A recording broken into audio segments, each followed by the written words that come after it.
అందరికీ నమస్కారం. మకర రాశి వారికి ఆగస్టు 16, 17, 18 తేదీలలో గ్రహాల కదలికలు మీ జీవితాన్ని ఎలా మలచబోతున్నాయో, మీకు ఎలాంటి అవకాశాలను అందించబోతున్నాయో, మరియు మీరు ఎలాంటి జాగ్రత్తలు తీసుకోవాలో ఈ పూర్తి అంశాలని కూడా ఇప్పుడు ఈ వీడియో ద్వారా తెలుసుకుందాం. కాబట్టి వీడియో ఎక్కడ స్కిప్ చేయొద్దండి. చివరి వరకు చూస్తేనే అసలు మీకు ఎటువంటి అదృష్టం పట్టబోతోంది అని చెప్పి కూడా పూర్తిగా అర్థమవుతుంది. వీడియోలోకి వెళ్లే ముందు మా చిన్న రిక్వెస్ట్ ఏంటంటే, ఇంతకు ముందు మా ఛానల్ మీరు సబ్స్క్రైబ్ చేసుకోకపోతే సబ్స్క్రైబ్ చేసుకోండి. అలాగే గంట సింబల్ క్లిక్ చేయండి. అప్పుడే మీకు మా వీడియోలు నోటిఫికేషన్లో వస్తాయి. అలాగే జై శ్రీకృష్ణ అని కామెంట్ చేయండి. మకర రాశి వారు రాసులన్నింటిలోకెల్లా అత్యంత పట్టుదల, సహనం, క్రమశిక్షణ మీ సొంతం. ఎందుకంటే మీ అధిపతి స్వయంగా కర్మఫల ప్రదాత, న్యాయ దేవత అయిన శని భగవానుడు. అందుకే మీరు పైపై మెరుగులకు, ఆర్భాటాలకు లొంగరు.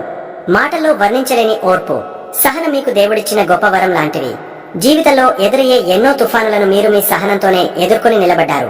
పైకి గంభీరంగా, కాస్త కఠినంగా కనిపించిన మీ మనసు వెన్నలాంటిది. బాధ్యతలను మోయడంలో మీకు మీరే సాటి. అందుకే కుటుంబంలో గాని, మీరు పనిచేసే చోట గాని మీకు తెలియకుండానే మీకు ఒక ప్రత్యేకమైన గౌరవం, గుర్తింపు ఉంటాయి. అయితే ఇంతటి గొప్ప వ్యక్తిత్వం ఉన్న మీరు గడిచిన 7.5 సంవత్సరాలు ఏలినాటి శని ప్రభావం వల్ల అనుభవించిన బాధ వర్ణనాతీతం. దాన్ని నరకం అనడం కూడా తక్కువే అవుతుంది. ఒక్కసారి ధైర్యం చేసి కళ్ళు మూసుకుని ఆ భయంకరమైన రోజులను గుర్తు చేసుకోవడానికి ప్రయత్నించండి. మీ మనసు అంగీకరించదు. గుండె బరువెక్కిపోతుంది. కళ్ళలో నీళ్లు తిరుగుతాయి. ఎందుకంటే మీరు చూసింది మామూలు కష్టం కాదు, ఒక సజీవ నరకం. మీరు ఒక లక్ష్యాన్ని నిర్దేశించుకుంటే అది ఎంత కష్టమైనా, ఎంత సమయం పట్టినా సరే కొండను పిండి చేసేంత పట్టుదలతో దాన్ని సాధించి తీరుతారు. మీరు మాట్లాడటం తక్కువ, పని చేయడం ఎక్కువ. మీ మౌనమే మీ బలం, మీ కష్టమే మీ ఆయుధం. ఎవరిని దేనికోసం అడగరు. మీ సామ్రాజ్యాన్ని మీరే ఇటుక పేర్చి నిర్మించుకుంటారు. అందుకే మీరు కేవలం కలలు కనేవాళ్లు కాదు, ఆ కలలను నిజం చేసుకునే శిల్పులు. మీలాంటి స్థిరమైన, నమ్మకమైన వ్యక్తుల జీవితంలోకి ప్రవేశించే వాళ్లు కూడా చాలా ప్రత్యేకంగా ఉంటారు. ముఖ్యంగా కర్కాటక రాశి వారిని మీరు ఎక్కువగా ఆకర్షిస్తారు. మీరు భూమి అయితే వాళ్లు నీరు. మీలోని కఠినమైన క్రమశిక్షణకు, వాళ్లలోని సున్నితమైన ప్రేమ తోడాయి మీ జీవితం పరిపూర్ణమవుతుంది. వాళ్లు మీకు భావోద్వేగాలను పంచుతూ మీ జీవితానికి అందాన్ని తెస్తారు. అలాగే మీలాగే భూతత్వానికి చెందిన వృషభ రాశి వారు మీకు అద్భుతమైన ప్రేమికులుగా, స్నేహితులుగా దొరుకుతారు. వాళ్ళు మీ కష్టాన్ని, మీ విలువను గుర్తిస్తారు. మీ ఇద్దరి కలయిక ఒక దృఢమైన బంధాన్ని సృష్టిస్తుంది. మీ పనుల్లో మీకు చేదోడు వాదోడుగా ఉంటూ మిమ్మల్ని ముందుకు నడిపిస్తారు. అయితే ఇంత గొప్పగా ఎదుగుతున్న మిమ్మల్ని చూసి అసూయపడే వాళ్ళు కూడా ఉంటారు కదా. మీతో నేరుగా తలపడే ధైర్యం ఎవరికీ ఉండదు. అందుకే మీకు కూడా రహస్య శత్రువుల బెడద తప్పదు. వీళ్లు చాలా ప్రమాదకరమైన వాళ్ళు. ఎందుకంటే వీళ్లు శత్రువుల్లా కాకుండా గురువుల్లా, శ్రేయోభిలాషులా మీ ముందు నటిస్తారు. మీకు మంచి చేస్తున్నట్టే నటిస్తూ వెనకాల మీ పునాదుల్నే కదిలించాలని చూస్తారు. వీళ్లు చేసే కుట్రలు కూడా చాలా తెలివైనవి. మిమ్మల్ని మాటలతో దెబ్బతీయాలని చూస్తారు. నువ్వు చేసేది కరెక్ట్ కాదు, నేను చెప్పినట్టు విను, నీ మంచికే చెబుతున్నా అంటూ మీకు తప్పుడు సలహాలు ఇస్తారు. మీరు ఎంతో కష్టపడి ఒక నిర్ణయం తీసుకుంటే దాన్ని నీరుగార్చడానికి ప్రయత్నిస్తారు. నలుగురిలో మీ జ్ఞానాన్ని, మీ అనుభవాన్ని కించపరిచేలా మాట్లాడతారు. మీ నిజాయితీని, మీ మంచితనాన్ని వాడుకుని మిమ్మల్ని తప్పుడు మార్గంలో నడిపించి అపజయం పాలు చేయాలని చూస్తారు. వీళ్ల ముఖ్య ఉద్దేశం మిమ్మల్ని మానసికంగా అయోమయంలో పడేసి మీ ఆత్మవిశ్వాసాన్ని దెబ్బతీయడమే. మరి ఇలాంటి వాళ్లను ఎలా గుర్తుపట్టాలి? చాలా సులువు. ఎవరైతే మీకు అడగకపోయినా పదే పదే సలహాలు ఇస్తుంటారో, ఎవరైతే తామే మహాజ్ఞానులన్నట్టు నీతులు చెబుతుంటారో, ఎవరైతే మీ ప్రతి పనిలోనూ ఏదో ఒక వంక పెడుతూ ఇలా కాదు, అలా చేయాలి అని విమర్శిస్తుంటారో వాళ్లతో చాలా జాగ్రత్తగా ఉండాలి.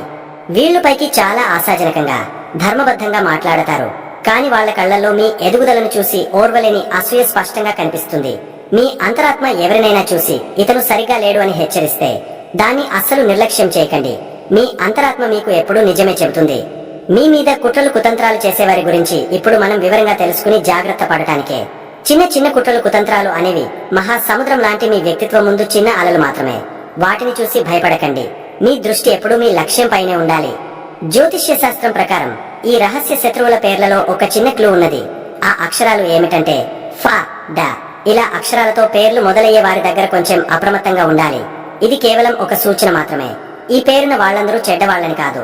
కానీ ఎవరైనా మీతో అనుమానాస్పదంగా ప్రవర్తిస్తే వారి విషయంలో 1కి 2 సార్లు ఆలోచించడం మంచిదని దీని అర్థం. ఈ 2 అక్షరాలతో పేర్లు మొదలయ్యే వారి పట్ల అప్రమత్తంగా ఉండండి. మీరు కూడా వారికి దూరంగా ఉండటానికి ప్రయత్నించండి. లేదంటే తీవ్రమైన పరిణామాలు ఎదుర్కోవలసి వస్తుంది. వీరి వల్ల మీకు అనవసరమైన ఇబ్బందులు, మానసిక ఒత్తిడి కలిగే అవకాశం ఉంది.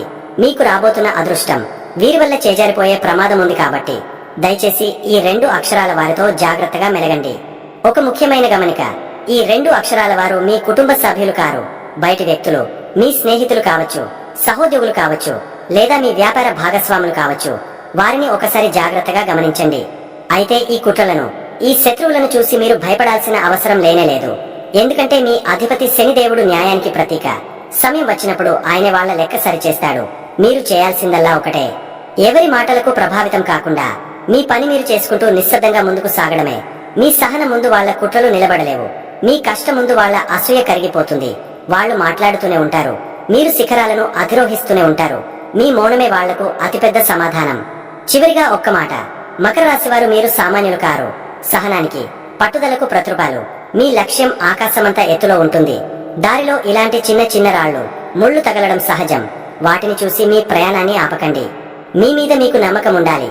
మీ అధిపతి శనిదేవుడి మీద మీకు భక్తి ఉండాలి. మీ కష్టాన్ని నమ్ముకోండి. మిమ్మల్ని కించపరిచిన వాళ్లే రేపు మీరు ఎక్కిన ఎత్తును చూసి ఆశ్చర్యపోయే రోజు ఖచ్చితంగా వస్తుంది. మీరు పుట్టిందే చరిత్ర సృష్టించడానికి. ధైర్యంగా ముందుకు సాగండి. విజయం మీ పాదాక్రాంతం అవుతుంది. ఇక మకర రాశి వారికి ఆగస్టు 16, 17, 18 తేదీలలో ఏ విధంగా ఉంటుందో ఇప్పుడు మనం వివరంగా తెలుసుకుందాం. ముందుగా ఆగస్టు 16 శనివారం మకర రాశి వారు ఎంతో క్రమశిక్షణ, పట్టుదల కలిగిన మీకు ఈ రోజు 2 విభిన్నమైన అనుభూతులను పంచడానికి సిద్ధంగా ఉంది. ఎందుకంటే చంద్రుడు ఈ రోజు మొదటి భాగంలో మీ 4వ ఇంట్లో ఉండి మధ్యాహ్నం సుమారు 12 గంటల 15 నిమిషాల తర్వాత మీ 5వ ఇంట్లోకి ప్రవేశిస్తున్నాడు. రోజు మొదటి భాగంలో మీ దృష్టి అంతా ఇల్లు, కుటుంబం, తల్లిగారి ఆరోగ్యం మరియు మీ వ్యక్తిగత సుఖాలపై ఉంటుంది. ఇంట్లో ఏదైనా మార్పులు చేయాలని లేదా ఇంటికి కావలసిన వస్తువులు కొనాలని అనిపిస్తుంది. ఈ సమయంలో మీ మనసు ప్రశాంతతను కోరుకుంటుంది. కుటుంబ సభ్యులతో సమయం గడపడం మీకు ఎంతో సంతోషాన్ని ఇస్తుంది. మధ్యాహ్నం నుండి వాతావరణం పూర్తిగా మారిపోతుంది. చంద్రుడు మీ 5వ ఇంట్లోకి రాగానే మీలో సృజనాత్మకత, ఉత్సాహం ఉప్పొంగుతాయి. మీ దృష్టి పిల్లలు, ప్రేమ, వినోదం వైపు మళ్లుతుంది. ఉద్యోగస్తులకు కూడా ఉదయం కాస్త నెమ్మదిగా అనిపించినా మధ్యాహ్నం తర్వాత మీ ఆలోచనలు పదునెక్కుతాయి. కొత్త ఐడియాలు వస్తాయి. వాటిని మీపై అధికారులతో పంచుకోవడానికి సంకోచించకండి. వ్యాపారస్తులకు, ముఖ్యంగా భాగస్వామ్య వ్యాపారాలు చేసేవారికి ఈ రోజు అనుకూలంగా ఉంటుంది. మీ 7వ ఇంట్లో ఉన్న సూర్యుడు, బుధుడు మీ భాగస్వాములతో మంచి సంబంధాలను సూచిస్తున్నారు. మీ మాటల్లో స్పష్టత ఉంటుంది కాబట్టి ముఖ్యమైన ఒప్పందాలు లేదా చర్చలు చేయడానికి ఇది మంచి రోజు. వివాహితులకు ఈ రోజు ఎంతో ప్రత్యేకంగా ఉంటుంది. మీ జీవిత భాగస్వామితో మీ బంధం బలపడుతుంది. వారితో మీ ఆలోచనలను పంచుకుంటారు. వారి నుండి మీకు మంచి సహకారం లభిస్తుంది. ముఖ్యంగా మధ్యాహ్నం తర్వాత వాతావరణం మరింత రొమాంటిక్ గా మారుతుంది. ప్రేమికులకు కూడా ఇది అద్భుతమైన సమయం. మీ మనసులోని భావాలను వ్యక్తం చేయడానికి, మీ బంధాన్ని మరింత ముందుకు తీసుకెళ్లడానికి చంద్రుని సంచారం మీకు సహకరిస్తుంది. ఆర్థికంగా చూస్తే మీ 2వ ఇంట్లో ఉన్న రాహువు డబ్బు సంపాదనపై మీలో బలమైన కోరికను కలిగిస్తాడు. అయితే అనవసరమైన మాటల వల్ల కుటుంబంలో చిన్న చిన్న గొడవలు రాకుండా చూసుకోండి. ఆరోగ్యం విషయంలో 6వ ఇంట్లో ఉన్న గురువు, శుక్రుడు మిశ్రమ ఫలితాలను ఇస్తారు. చిన్న చిన్న ఆరోగ్య సమస్యలు వచ్చినా గురుబలం వల్ల మీరు వాటిని సులభంగా అధిగమిస్తారు. విద్యార్థులు మధ్యాహ్నం తర్వాత చదువుపై ఎక్కువ శ్రద్ధ పెట్టగలరు. ఏకాగ్రత పెరుగుతుంది. ఈ రోజు మీలోని మార్పును ఆస్వాదిస్తూ కుటుంబానికి, ఆనందానికి సమయం కేటాయించండి. ఆగస్టు 17 ఆదివారం ఈ రోజు మీరు చాలా జాగ్రత్తగా, నెమ్మదిగా అడుగులు వేయాల్సిన రోజు. ఎందుకంటే గ్రహాల రాజు అయిన సూర్య భగవానుడు ఈ రోజు మీ 8వ ఇంట్లోకి ప్రవేశిస్తున్నాడు. అక్కడ ఇప్పటికే కేతు ఉన్నాడు. 8వ ఇల్లు అనేది ఊహించని సంఘటనలు, మార్పులు మరియు రహస్యాలకు సంబంధించినది. సూర్యుడు ఇక్కడికి రావడం వల్ల మీలో శక్తి కొంచెం తగ్గినట్టు అనిపించవచ్చు. ప్రభుత్వ సంబంధిత పనులలో లేదా పై అధికారులతో మాట్లాడేటప్పుడు కొంచెం జాగ్రత్తగా ఉండటం చాలా ముఖ్యం. మీ మాటల్లో అహం కనిపించకుండా చూసుకోండి, లేకపోతే అనవసరమైన వివాదాలు తలెత్తవచ్చు. ఇది భయపడాల్సిన సమయం కాదు. మిమ్మల్ని మీరు పునః పరిశీలన చేసుకోవడానికి, మీలోని లోపాలను సరిదిద్దుకోవడానికి ఇది ఒక అవకాశం. ఉద్యోగస్తులు ఈ రోజు ఆఫీసులో ఎలాంటి వాదనలకు దిగకపోవడమే మంచిది. మీ పని మీరు చేసుకుంటూ ప్రశాంతంగా ఉండటానికి ప్రయత్నించండి. వ్యాపారస్తులు కూడా ఈ రోజు ఎలాంటి కొత్త పెట్టుబడులు పెట్టడం లేదా పెద్ద రిస్కులు తీసుకోవడం వంటివి చేయవద్దు. ముఖ్యంగా డబ్బు విషయంలో చాలా పారదర్శకంగా ఉండాలి.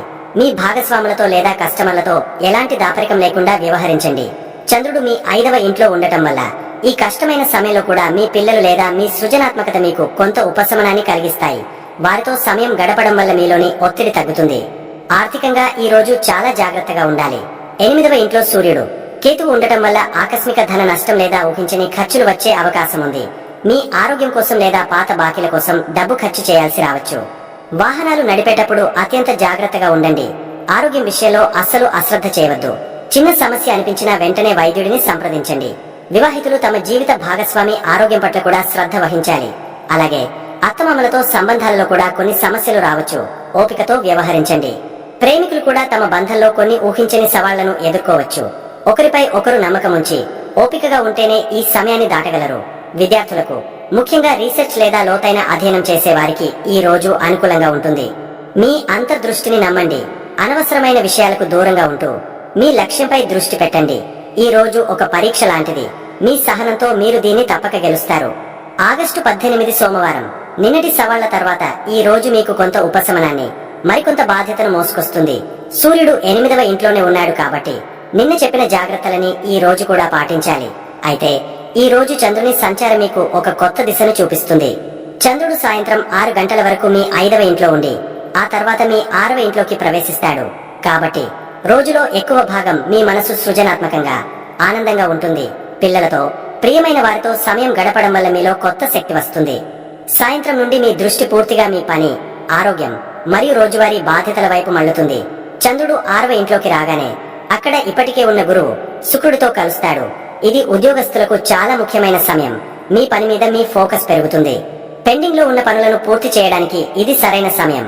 అయితే 6వ ఇంట్లో 3 గ్రహాలు ఉండటం వల్ల పని ఒత్తిడి కూడా ఎక్కువగా ఉంటుంది. సహోద్యోగులతో చిన్న చిన్న భేదాభిప్రాయాలు రావచ్చు. శుక్రుని ప్రభావం వల్ల మీ మాట తీరుతో మీరు వాటిని పరిష్కరించగలరు. వ్యాపారస్తులు తమ ఉద్యోగుల సమస్యలను పరిష్కరించడంపై దృష్టి పెట్టాలి. రుణాలు లేదా అప్పులకు సంబంధించిన విషయాలు ఒక కొలిక్కి వస్తాయి. ఆర్థికంగా 8వ ఇంట్లో ఉన్న సూర్యుడి వల్ల జాగ్రత్త అవసరం. కానీ 6వ ఇంట్లోని గ్రహాల కలయిక వల్ల మీరు కష్టపడి పని చేయడం ద్వారా డబ్బు సంపాదించే మార్గాలు కనిపిస్తాయి. అయితే ఆరోగ్యం కోసం లేదా పాత అప్పులు తీర్చడం కోసం ఖర్చులు కూడా ఉంటాయి. ఆరోగ్యం ఈ రోజు మీ ప్రధాన శ్రద్ధగా ఉండాలి. 6వ ఇల్లు రోగాలను సూచిస్తుంది. చంద్రుడు అక్కడికి రావడం వల్ల మానసిక ఒత్తిడి, జీర్ణ సంబంధిత సమస్యలు రావచ్చు. సరైన ఆహారం, తగినంత విశ్రాంతి తీసుకోవడం చాలా అవసరం. వివాహితులు సాయంత్రం తర్వాత తమ భాగస్వామితో వాదనలకు దిగకుండా ఉండటం మంచిది. చిన్న విషయాలకే గొడవ పడే అవకాశం ఉంది. ఒకరికొకరు సేవ చేసుకోవడం, ఒకరి బాధ్యతలను ఒకరు పంచుకోవడం వల్ల మీ బంధం బలపడుతుంది. ప్రేమికులు కూడా రోజు మొదటి భాగంలో ఉన్నంత ఉత్సాహంగా సాయంత్రం ఉండకపోవచ్చు. మీ మధ్య ఉన్న చిన్న చిన్న సమస్యలను ఓపికగా పరిష్కరించుకోవాలి. విద్యార్థులకు పోటీ పరీక్షలకు సిద్ధమవ్వడానికి ఇది అద్భుతమైన రోజు. 6వ ఇల్లు పోటీని సూచిస్తుంది. గురువు జ్ఞానాన్ని ఇస్తాడు. కాబట్టి కష్టపడి చదివితే అద్భుతమైన ఫలితాలు సాధించగలరు. ఈ రోజు సేవ, బాధ్యత మరియు ఆరోగ్యం అనే 3 సూత్రాలను గుర్తుపెట్టుకోండి. మీ సహజమైన పట్టుదలతో ఈ రోజును కూడా మీరు విజయవంతంగా పూర్తి చేయగలరు. మకర రాశి వారు ఈ 3 రోజులు పాటించవలసిన పరిహారాలను ఇప్పుడు వివరంగా తెలుసుకుందాము. మీ రాశికి అధిపతి స్వయంగా శని భగవానుడే.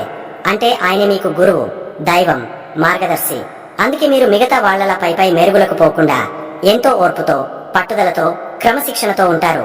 శని దేవుడిని ప్రసన్నం చేసుకోవడానికి మీరు పెద్ద పెద్ద పూజలు, యాగాలు చేయాల్సిన అవసరమే లేదు.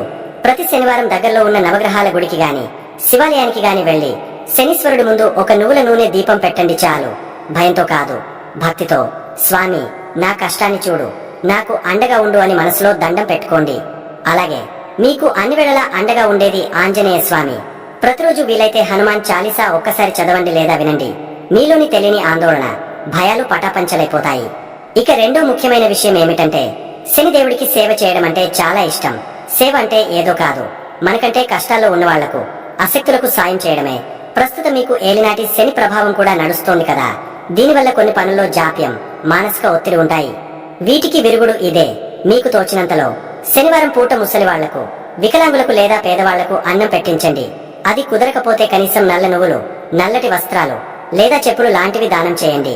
ఇవేమీ చేయలేకపోయినా పర్వాలేదు, కాకులకు, నల్ల కుక్కలకు ఆహారం పెట్టండి. ఇలా చేయడం వల్ల శని దేవుడు శాంతించి మీ మీద తన కఠినమైన దృష్టిని తగ్గించి శుభ దృష్టిని ప్రసరింపజేస్తాడు. దీనికి ఎక్కువ డబ్బులు అవసరం లేదు, మంచి మనసు ఉంటే చాలు. చివరిగా మీరు ఎప్పుడు పని, బాధ్యత అంటూ సీరియస్ గా ఉంటారు. మీ జీవితంలో కొంచెం ఆనందాన్ని, ఐశ్వర్యాన్ని నింపడానికి మీ రాశికి అత్యంత యోగానిచ్చే గ్రహం శుక్రుడు. ఆయనకు అధిదేవత మహాలక్ష్మి అమ్మవారు. అందుకే ప్రతి శుక్రవారం అమ్మవారి ఫోటో ముందు ఒక నెయ్యి దీపం పెట్టి మనస్ఫూర్తిగా పూజించండి. ఇంట్లో ప్రశాంతత, ధనలక్ష్మి నిలబడతాయి. అలాగే మీ అధిపతి అయిన శనీశ్వరుడు శివ భక్తుడు. అందుకే ప్రతిరోజు ఓం నమః శివాయ అని కాసేపు జపం చేసుకోండి లేదా శివాలయానికి వెళ్తూ ఉండండి. మీరు కష్టపడి పనిచేసేవాళ్లు, దానికి ఈ చిన్నపాటి దైవ బలం కూడా తోడైతే మీరు సాధించలేని విజయం అంటూ ఉండదు. ఈ పరిహారాలు మీ కష్టానికి దైవాన్ని తోడు చేస్తాయే తప్ప కష్టపడకుండా ఫలితాన్ని ఇవ్వవని గుర్తుంచుకోండి. ధైర్యంగా ఉండండి, మీకు అంతా మంచే జరుగుతుంది. చూశారు కదండి, ఈ వీడియో గనక మీకు నచ్చినట్లయితే ప్లీజ్ లైక్ చేసి మీ ఫ్రెండ్స్ కి షేర్ చేయండి. అలాగే జై శ్రీకృష్ణ అని కామెంట్ చేయండి. అలాగే మా కొత్త వీడియోలు మీకు వెంటనే చేరాలంటే మా ఛానల్ ను సబ్స్క్రైబ్ చేసుకుని పక్కనే ఉన్నటువంటి బెల్ ఐకాన్ని ప్రెస్ చేయండి. ధన్యవాదములు.